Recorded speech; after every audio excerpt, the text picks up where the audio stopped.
चौथे अध्याय का अगला भाग। इस कारण सभी स्त्री पुरुष उनकी विभूति विस्मय भगवान शिव है, विषय परमेश्वर है, जिनका उमा रूप सर्व शाव्य और शिव श्रोता रूप है।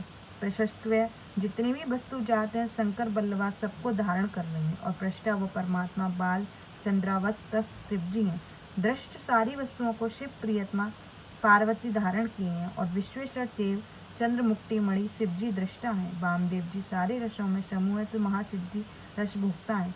पार्वती संपूर्ण प्रियों का समूह है तो शिव जी प्रीति रूप है। जितनी भी मान्य वस्तुएं उन सबको महादेव जी धारण कर रहे हैं, और विश्वलिंग महेश्वर महादेव जी की मनता है। धारण योग्य सभी वस्तुओं को पार्वती जी धारण कर रही हैं। यह धारण कराने वाले भगवान शिव जी हैं।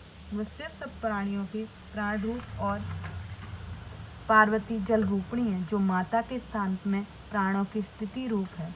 वही त्रिपुरिया प्रिया देवी क्षेत्र और भगवान अंतकृपी क्षेत्र के हैं। वही सूलधारी शिव दिन है, जो पार्वती रात्रि है। आकाश शंकर हैं तो उनकी प्रिया पार्वती देवी हैं।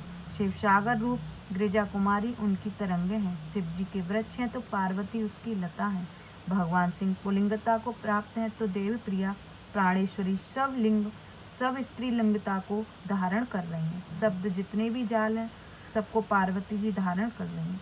चंद्रशेखर भगवान शिव सारे अर्थों को धारक हैं। जिस जिस पदार्थ की जो शक्ति है, विश्वेश्वरी पार्वती रूप और पदार्थ रूपी शिव जी के रूप हैं। ये सब परम पवित्र और मंगल रूप हैं। वे सब शिव के तेज प्रादुर्भाव हुए, जिसे दीप्तिमान दीप शिखा और घर दीप्तिमान होता है, ऐसे इन दोनों के तेज से सारा जगत दीप्तिमान हो रहा है।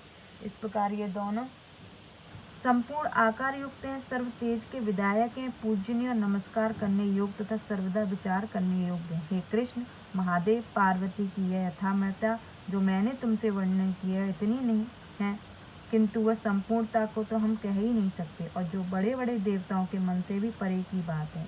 जिनका अनंत मन है, जो अपने मन को सर्वदा ही ईश्वर अर्पण कर दिए, उनके अनंत कारण में ईश्वर का प्रकाश उदय है। उन्हीं की बुद्धि में आरूढ़ होते, अन्य के नहीं। अब रह गई मुक्ति और विमुक्ति। जैसे मैंने पहले कहा था, वह प्रकृति से परे की वस्तु है और वह अपरा है।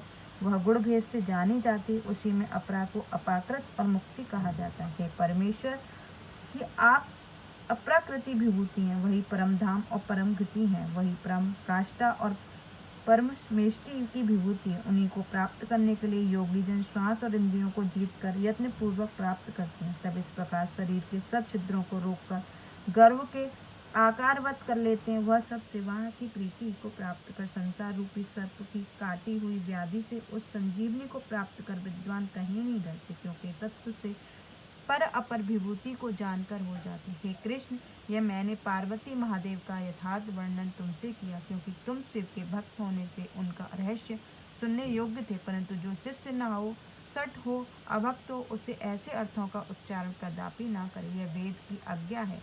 तुम भी यह किसी अधिकारी से ही कहना, अन्य से नहीं। जो शिव की विभूति योग्य पात्र में छोड़ेगा, वह संसार सागर से मुक्त हो जाएगा, शिव सामुज्य को प्राप्त करेगा। इसके कीर्तन से बड़े बड़े पाप नष्ट हो जाते हैं। 3-4 बार इसका अभ्यास करे तो इससे भी अधिक पाप नष्ट हो जाते हैं। उससे सभी अरिष्ट और शत्रु नाश हो जाते हैं, मित्रों की वृद्धि होती है, सभी विधा में इसकी मृत्यु दृढ़ हो जाती है। यह आख्यान सब कामनाओं को पूर्ण करने वाला, कीर्तन पूर्व जन्म के कर्मों के फल को भी नष्ट करने वाला है। इसका बारंबार अभ्यास करें, से संसार में कुछ भी दुर्लभ नहीं है, परंतु अंत कारण से शुद्ध होकर भक्ति पूर्वक श्रीबद्ध होकर शिव जी को कीर्तन करना योग्य है। इति सिंह महापुराण सप्तम व्यावय संहिता का उत्तर चौथा अध्याय समाप्त। जय गुरु जी, शुक्राना गुरु जी, अनंतम अनंतम शुक्राना गुरु। ओम नमः शिवाय, शिव जी सदा सहाय। ओम नमः शिवाय, गुरु जी सदा सहाय। ओम नमः शिवाय, शिव जी सदा सहाय। ओम नमः शिवाय, गुरु जी सदा सहाय। जय गुरु जी, शुक्राना गुरु।